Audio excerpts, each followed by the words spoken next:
explain what it is and how we're going to get through this thing. First and foremost, dark night of the soul, it requires a person to basically, when you go through the dark night of the soul, everything that you pretty much got accommodated with, everything you got comfortable with, everybody you got comfortable with, they all disappear. Okay. The only thing left is you and your thoughts. Okay. Now, when you're going through something, the dark night of the soul, there's going to be things going on in your waking life, along with what's going on in your inner world. The key is to balance it out. Okay. And that's why you hear a lot of people talk about, I look fine, but I don't, but if you knew deep down how I really felt, it's something totally different. And yeah, we all go through this. We're all in there some kind of way, okay? We're all some gradient of darkness, okay? So, basically, with the dark night of the soul, this was a tool, a mechanism, a spiritual mechanism that was put in place to allow you to judge yourself first. Because when you are judged, at the end of your life, when you are judged, you're going to be judged by, the Most High, by the Divine Creator. So this dark night of the soul is a way to audit your own soul, okay? There's no such thing as I don't want to do it or whatever. If you're called to do it, you're going to do it. If you have a calling over your life, you're going to have to go through it, okay? Now, other people, some people have choice. You know what I'm saying? Those without callings over their lives and stuff like that. Most of them will have a choice. Okay? But, I'm just here to let you know that, you ain't got to go through this shit alone. I went through, I'm still going through it a little bit. But for the most part, my cycle is ended. Okay? And my whole goal was to pay attention to as much stuff as I could while I was there, so that I could bring information to others to try to help you guys get through this. You know what I'm saying? Because it's not easy. Because the dark night of the soul for me is going to be different than you. For some people, you have addictions. Some people have drug, alcohol, tobacco, dependencies. Like this dark night of the soul is going to challenge all your dependencies. Anything or anyone you're dependent on is going to challenge you. Okay. Another thing, anyone who's codependent on you is going to be challenged. Okay? If you're lying to yourself about being someone that you aren't, it's going to be exposed. Okay? Your morals, values, and virtues are all going to be challenged. Your belief system challenged. Everything you know, everything you believe, the foundation of your entire culture world will be challenged, broken down, and restructured in your image if you do this right. Okay? If you succeed at this, you'll be able to restructure your entire foundation in a way where it's what you want it to be. It's a way to create your own heaven on earth. Or you can create your own hell on it. It's completely up to you, okay? Now, first and foremost, the most important thing that you want to do right now is, Socrates once said, begin with the ending in mind, okay? Begin with the ending in mind. So, basically today, or whenever you get a free moment, think about, where do you want to be after this dark night of the soul? And I give you an example of where you want to be. Or I'll give you an example, okay? At the end of my dark night of the soul, even though I was unsure about what was going on, I knew that I wanted peace. I wanted true peace. I knew that I wanted to know happiness. I knew that I needed, I wanted love. But most importantly, I knew that I wanted a deep-seated connection with the Most High God. A profound connection. A profound relationship, okay? Now, I'm not going to tell you, I can't promise you that this system is 100% foolproof, because everybody's understanding is different, okay? Everybody has a different form of learning, and that's something else I'm going to break down. Matter of fact, I'm going to do it now. When it comes to learning, there's 5 forms of learning, okay? The first is marked by the element of fire. With fire, you are taught by somebody who is charismatic. Somebody more charismatic than you tells you something, teaches you something, and it rouses up a fire in your soul. That's a method of learning, believe it or not, okay? We also learn by water. Water, if you pay attention to water in nature, water, it flows through and around different obstacles. When it approaches an obstacle, it either stops at it and builds itself up to go over it, or it goes around it, or it goes under it. Sometimes if there's enough force, it'll go right through, okay? Water is a life-sustaining source, okay? It promotes life, okay? So, with that being said, the learning style associated with water is experience. Because when you are experienced with something, guess what? When you come to an obstacle, no matter how abstract it may be, you'll be able to go through, over, around it. You'll know how, it's kind of, whatever. It's kind of like being a backyard mechanic, okay? When you're a backyard mechanic, you know what's wrong with that car and various ways to fix it. Versus somebody who only has the knowledge of going to school. Somebody who only go to school only know exactly what the textbook teaches. You see what I'm saying? Same thing with experience. Some people, experience is a learning tool in this world, okay? And that's exactly what the dark night of the soul is about. You're going to be fighting with the water element of yourself, your experiences, okay? Third, you got air. Air is the element of your beliefs, your morals, your values, your virtues. Air is the institution of learning that we learn. That is affiliated with air is religion. Okay, or whatever strong beliefs that you have, because those beliefs are like the air. They're thoughts that you hold dear. Like they start off as thoughts, then they become, like, the longer you hold on to them and the more you believe in them, or the more power you give them, the stronger they become a belief. Okay? An idea is easier to combat than a belief. Okay? And the dark night of the soul is going to have you combating beliefs. You see what I'm saying? Now you see what I just did there? Like, if you have an idea about something and the dark night of the soul brings it up to you, you're more likely to change your mind about it, okay? You're more likely to accept new information about it, okay? But when it's a belief, it crashes your entire world down. Like, if you're a Christian and you go through the dark night of the soul and it challenges you, like, well, your prayers aren't getting answered. You're this, you're this, and you're that.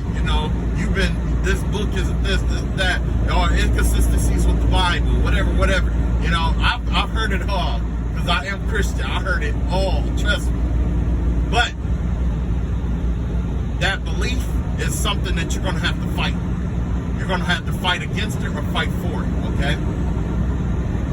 Now, I will, when we get to the beliefs, I have to go in deeper detail about that. Because I'm telling you that belief, man, them experience, like, none of this is easy, okay? None of this is easy. Okay, now let's go to the next one, and then I'll break it down some more. Okay, so next, in the dark night of the soul, you're gonna, one way of learning is marked by earth, okay? Earth is having this, wait, let's backtrack for a second. Yeah, air is about religion and the things we were taught religiously. Our religious, not just religiously, but we're taught our morals, values, and virtues. Okay, I just want to make sure I reiterate that. Okay, now with earth is the information we formally learn in school. We formally learned this, and we receive something tangible to denote that we've learned this information. That could be like a diploma. A diploma denotes that you passed K through 12. You learn the basic information needed to survive in this world, okay? Or this society. Not this world, but this society, okay? Now, also, like, in another form of earth would be like, if you saw, like the robes that doctors wear. If you see somebody wearing that kind of robe, you're going to instantly assume them to be what? A doctor of some sort, okay? Or a chemist or a scientist of some sort. This is a person who's gone to college for a long period of time, most of the time, that wears those white robes, right? That's just like if you saw a police officer and you saw his badge, okay? His badge denotes he went through the training. He's there to protect and serve. Ideally, everybody got their own opinions about that, including myself, but for the sake of explanation, we're just going to leave it like that. Anyway, and then those are the four elements. Well, there's a fifth element. Normally it's marked by spirit, but I call it the aether, okay? Now the aether, or the form of learning associated with ether, or the aether, is truth, okay? Truth. There's a lot of truth out here, okay? There's a lot of truth out here. Now, this truth can be broken down into two different forms. Well, one form of power is, not power, but one form of learning is truth, okay? Now, there's the absence of truth teaches us something, and the presence of truth teaches us something, okay? When certain truths are absent, it leads us to believe or assume something, okay? You learn that way, because when you act accordingly, something happens and it teaches you out otherwise, okay? Now, the presence of truth is all the information there to guide you to believe, to arrive to a certain, either way, when you're dealing with the ether, is to teach you, is to get you to arrive to a certain conclusion, okay? Whether they're using the absence of information or the presence of information. Either way, at the end of the day, we call that propaganda, okay? Either way. And that's exactly, now, when you go through the dark night of the soul, you're going to fight every last one of these elements, okay? You're going to be paired with this spirit, or these spirits, or these whisperings in the back of your mind that are very charismatic, like fire, okay? They are going to come, they're going to try to get you to fight against each and every last element. You have to be able to fight against this charismatic, altered, I would say, like, entity, okay? Because this charismatic entity is going to use earth or the things that you were taught against you. They're going to use air, the things you believe, against you. They're going to use water, the things you experienced, against you. It's going to use the aether, the presence and absence of information, against you. And it's going to use, let's see, I said earth, air, fire, water. Yeah, I think I got them all. Yeah. So it's going to use, it's basically you against all the elements when you are in the dark night of the soul. Now, you believe, like, but the thing is, like, when you go in there, you're going to be thinking that you're fighting against your own thoughts, yourself. That's not true. You're fighting against every element known to man. That's why it's very difficult to come out. You think that it's a one-on-one fight. It's not. It's not a one-on-one fight. It's not. This is a 5 or 6-on-1 fight. That's what makes it so difficult. That's why it's not easy. It's not designed to be easy for you. You know what I mean? But, however, there are people like divine masculine and divine feminines and divine teachers that have gone through these things many times, or, are very observant. We have cosmic geniuses and things of that nature that's gone through these things. They analyzed as much as they could as they went through it, and now that they're out, they're able to teach and direct. I'm not going to toot my own horn or say that I'm something that I'm not. But I would love to see each and every last one of you persevere, adapt, and overcome this. Because if you're reading this, if you're listening to this video, I know that you can do it. I don't give a fuck what this charismatic entity says to you. I don't give a fuck what experience you went through. I don't give a fuck what you believe. I don't give a fuck about, the credibility you've earned, the tangible credibility. I don't really care about, all your truths or the absence of your truths and why you're going through this. I just know you're going through this. I'm the person and you're listening to me help you. And I'm going to give you the best information I can, okay? I don't have all the information because it's just like remember we was talking about yesterday about Hermeticism, the all is mind and the mind is all. Your mind there was this book, I can't remember the name of this book, but the devil said in this book, the mind is a place of its own. It could create a heaven out of hell or a hell out of heaven, okay? So this charismatic being, his whole entity, his whole purpose is to play with your perspective of things, okay? That's what the dark night of the soul is going to do. It's going to toy with your perspective of everything you've come acquainted with and comfortable with, okay? So hopefully you understand the definition of it. Now, let's get to it and start talking about what is necessary during the dark night of the soul. Okay. First and foremost, the end. Like I said, when it comes to the ending, when I went through mine, like I said previously, I wanted joy. I wanted this. I wanted that. There were traits that I wanted, right?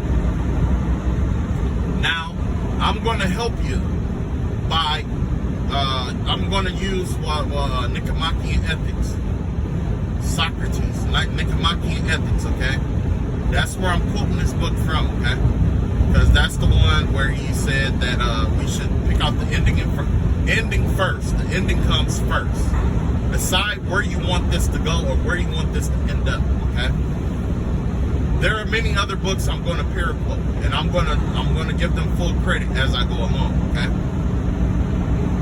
Now, when it comes to the ending, what do you want in your life? What kind of life do you envision yourself living? A lot of people said, I want to live a rich life. I want to live a happy life. I want family. I don't want to have to worry about things. I want generational wealth. I want for generations to come to be taken care of, to just be happy, to be at peace, right? Well, let's break these things down. You want wealth, right? Well, wealth depends on what? Money. Money is dependent on what? What you do with your time, right? Or how you use your time. What if you don't have the time to pursue the things that will bring you wealth? Then what? What if the means was stripped from you to acquire this wealth? Would you still want to be happy? Or is it solely based on this money, this monetary system, to be happy? Because the thing is, in the dark night of the soul, it's like this. You will say, if I said something like, I want to be rich, right? The world may conspire against me and take everything I own, because not to be in the opposition, but to show you, like, even with money, you're not going to be happy. So it may give me, like, it could work two ways. It could give me all the money in the world. Now that I got all the money in the world, what do you do with it? What are you living for? You don't have to work. Your kids are taken care of. Everything is taken care of. You've accomplished everything. You know what I'm saying? In this aspect, it would be like you're winning at life. You won life. You won the game of life. Now what? You don't know. Right. Exactly. You don't know. But we all know that more money comes problems, because you're going to have more people coming. Oh, can I have this? Can I this? Can I that? You're going to have a lot of people talking about you. A lot of more people. Like, you're going to have this money. But what's paired with it is a whole line of haters. Little D energy. You're going to have a whole train full of little D energy coming after you. You know what I'm saying? A little dry P energy coming after you. You know what I'm saying? So it's like, you got to think about that, right? So then we're talking about, well, I want to be famous, right? At the end of this, I want to be famous. Fame depends on people, right? It depends on the perception of other people. What if the perception of other people of you changes? Will you still be famous? You may be, but you won't be famous for what you want to be famous for. We all know we went to school with somebody who's quote-unquote famous. And not all of them was famous for something good. Some were famous for doing something like, meeting up with the boys in the bathroom. You know what I mean? So, that's why we have to be choicey on what we choose. And in Nicomachean Ethics, if there was the suggestion that we pick something that is an ending in and of itself. Long story short, I wanted to be happy with myself no matter what the consequences were, or what I endured, or what I went through. By mastering yourself, by having this inner joy, this inner peace, this inner balance within you, it doesn't matter if you're rich, you're still going to be happy. It doesn't matter if you're poor, you're going to be happy. It doesn't matter if you're, sleeping with the town HOE, you're still going to be happy. It doesn't matter what's going on in the outside world around you, because what matters the most is what's going on in your inner world. And that's what this dark night of the soul is gearing you towards. What is it? You're fighting with something within yourself. You're learning to master yourself inwardly, so that you will learn how to be confident, or be like, so that you will have that inner joy and inner peace within yourself, okay? Another Hermetic principle is, as above, so below, as within, so without. When you create that inner peace within your own soul, and you come to terms with your experiences, you come to terms with that charismatic entity that's following you, you come to terms with those morals and values and beliefs and how they do have flaws, but you still accept that for what it is. When you come to terms with not knowing all the information, or knowing all the information and making different, decisions, when you come to terms with, not having that credibility, or your credibility being challenged, when you come to terms with all of that, guess what? You're going to manifest that outside yourself, in your environment. That is why we go through the dark night of the soul. It's to audit ourselves, to judge ourselves. And once you're done judging yourself, it is important to love and be kind to yourself. You're going to learn to love yourself more. You're going to have to learn to love yourself and be kind to yourself.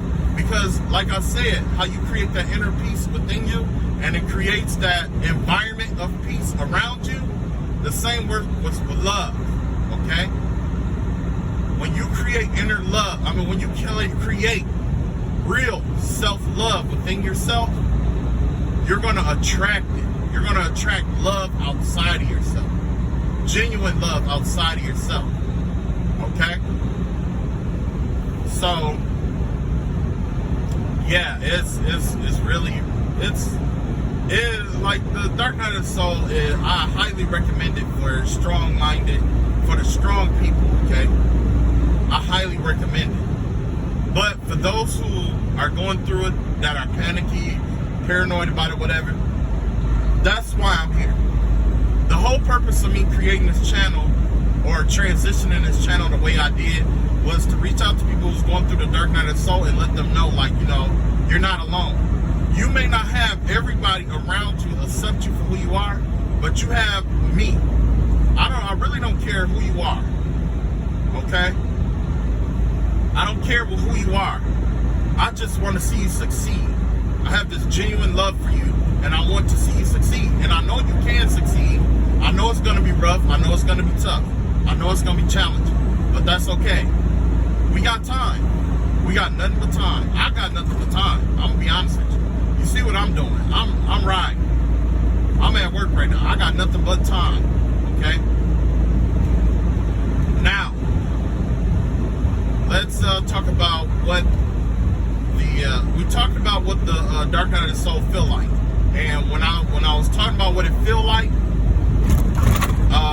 that was talking about the elements, how the elements are against you, you know, and the oppression and the darkness and the heaviness on you. Like, that's what it feels like, okay? What it's going to look like, it's going to look like you not getting enough sleep. It's going to look like you not, you know, being able to think clearly. It's going to be a lot of this. It's going to